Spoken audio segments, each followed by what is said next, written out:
Au nom du Père, du Fils et du Saint-Esprit. Amen. Une grande joie d'être là avec toi en ce 16 février, mardi 16 février. Une grande joie, jour de grâce, jour que Dieu veut vraiment nous parler. Dieu veut entrer de plus en plus dans les temples que c'est chacun de nous. Nous sommes un temple où l'Esprit Saint habite. Et Dieu veut nous remplir de sa présence et de sa parole. Une grande joie, parce que c'est comme un trésor qu'après on pourra aussi donner aux autres. Car la bouche parle de ce qui habite dans notre cœur, de ce que le cœur est plein. Voilà. Et aujourd'hui, la première lecture, c'est le livre de la Genèse, chapitre 6. Il nous dit comme ça. Le Seigneur vit que la méchanceté de l'homme était grande sur la terre. Et lorsque les hommes commencèrent d'être nombreux sur la face de la terre et que des filles leur furent nées, les fils de Dieu trouvèrent que les filles des hommes leur convenaient. Ils prirent pour femmes toutes celles qui leur plut. Le Seigneur dit, « Mon esprit ne demeurera pas dans l'homme puisqu'il est chair. Sa vie ne sera que de 120 ans. » Les Néphilim étaient sur la terre en ce jour-là, et aussi dans la suite, quand les fils de Dieu s'unissaient aux filles des hommes et qu'elles leur donnaient des enfants. Ce sont les héros du temps jadis, ces hommes fameux. Son cœur ne formait que de mauvais desseins à longueur des journées. Le Seigneur se repentit d'avoir fait l'homme sur la terre. Il s'affligea dans son cœur. Et le Seigneur dit, « Je vais effacer de la surface du sol les hommes que j'ai créés, depuis l'homme jusqu'aux bestiaux, aux bestioles et aux oiseaux du ciel, car je me répands de les avoir faits. » Mais Noé avait trouvé grâce aux yeux du Seigneur. Voilà, et c'est la première lecture. Pardon, encore. Voici l'histoire.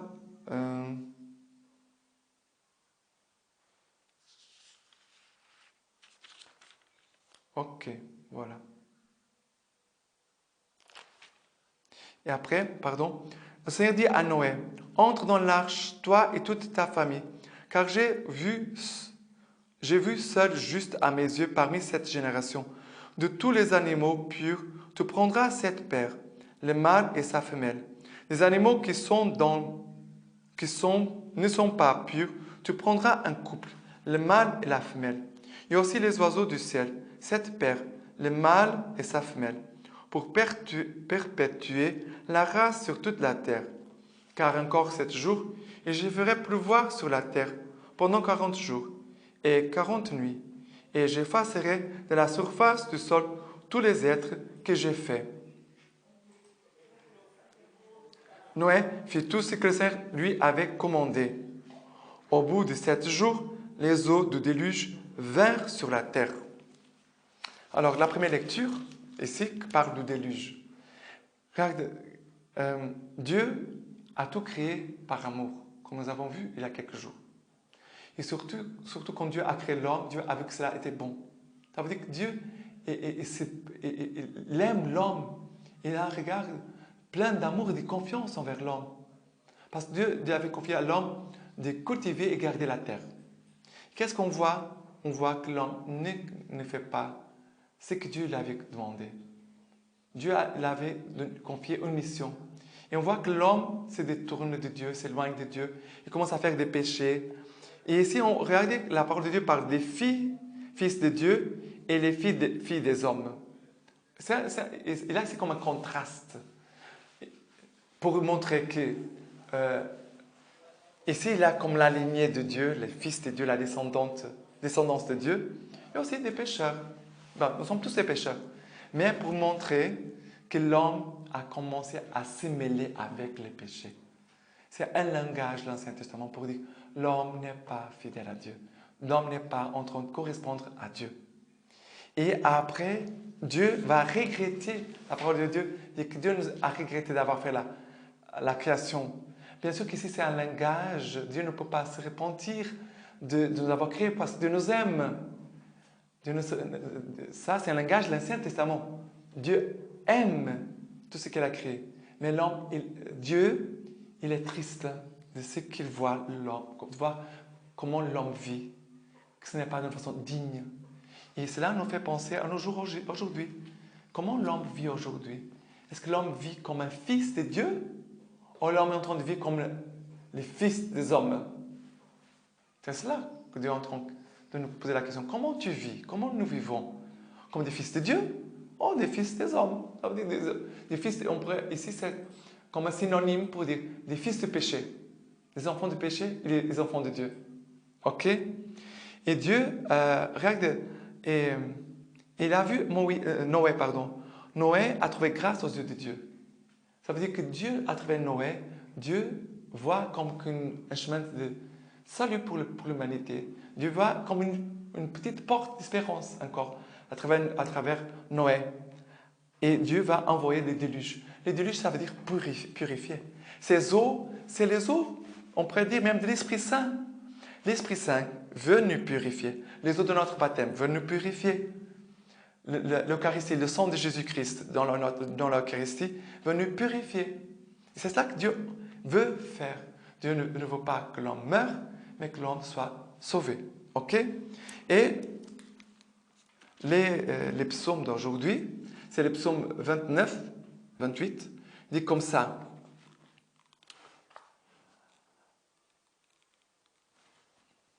Voix du Seigneur dans sa force, voix du Seigneur dans l'éclat.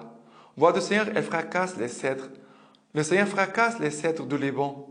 Il fait bondir comme un veau le Liban, et les Syriens comme un bouvillon.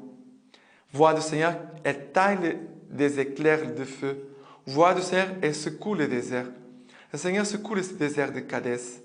Voix du Seigneur, elle secoue les térébintes et dépouille les fauteuils. Dans son palais, tout crie gloire. Au Seigneur, le Seigneur siège pour le déluge. Il a siégé, le Seigneur, en roi éternel. Voilà que le Seigneur, vraiment, ici la parole de Dieu nous dit, la voix du Seigneur, nous répète comme ça, la voix du Seigneur. C'est la voix du Seigneur qui vraiment doit aussi nous purifier. Laissez cette parole entrer en nous. Notre combat, regardez, c'est de garder la parole. On peut l'écouter, comme maintenant nous faisons. Et ça m'arrive aussi parfois à moi. On écoute la parole de Dieu, mais la parole passe, ne demeure pas. Et cette parole doit faire une œuvre. De la même façon qu'il dit, une voix du Seigneur, elle taille les éclairs de feu. Voix du Seigneur, elle secoue les déserts. Voix du Seigneur, elle secoue les térébintes. Voilà, la voix du Seigneur, qui est une parole agissante. C'est une parole divine. Et le Seigneur vraiment, dans son palais de gloire, tout écrit gloire. Mais le Seigneur, il regarde la terre. Le Seigneur siège, oui. Le Seigneur, il est le roi éternel, oui. Mais il ne règne pas comme des rois qui sont loin de son peuple. Il vient à notre rencontre. Noé, c'est la main de Dieu qui vient au secours de l'homme. Dieu envoie toujours son secours. Dieu ne laisse jamais l'homme sans secours. Jamais. Mais c'est à l'homme de choisir. C'est notre liberté. Soit nous choisissons humblement la main que Dieu nous donne, ou alors par orgueil, on rejette. C'est cela et ce qui se passe. Et l'évangile d'aujourd'hui, c'est Marc chapitre 8, verset 14. À partir du verset 14. Ils avaient oublié de prendre des pains et n'avaient qu'un pain avec eux dans la barque. Or, il leur faisait cette recommandation. Ouvrez l'œil et gardez-vous du levain des pharisiens et du levain d'Hérode. Et eux, de faire entre eux cette réflexion, qu'ils n'ont pas de pain. Les sachant, il leur dit, pourquoi faire cette réflexion que vous n'avez pas de pain? Vous ne comprenez pas encore. Vous ne comprenez pas encore. et vous ne saisissez pas? Avez-vous donc l'esprit bouché et des yeux pour ne point voir et des oreilles pour ne point entendre? Et ne vous rappelez-vous pas, quand j'ai rompu les 5 pains pour les 5000 hommes, combien de couffins pleins de morceaux vous avez emportés? Ils lui disent 12. Et lors des 7 pour les 4000 hommes, combien de corbeilles pleines de morceaux avez-vous emportés? Ils lui disent 7. Alors il leur dit, ne comprenez-vous pas encore? Ne comprenez-vous pas encore? Regardez, Jésus, comme l'esprit de l'homme il est lent à croire et à comprendre les choses de Dieu. C'est vraiment notre péché qui vraiment a bouché notre esprit, notre intelligence, notre cœur, et qui nous empêche vraiment d'écouter, de comprendre ce que Dieu dit. Dieu parle toujours d'une façon très simple. Je pense souvent à ça. Dieu il parle d'une façon tellement simple. À cause de mon péché et de toute ma complication, j'ai du mal à entrer dans cette simplicité. Oui, c'est vrai. C'est pour ça que Jésus parle des enfants. Les enfants comprennent parce qu'ils sont simples. Nous, les adultes, nous sommes très compliqués. Et Dieu veut que nous ayons un cœur simple. Regardez, Jésus est en train de dire ici. Jésus faisait une recommandation.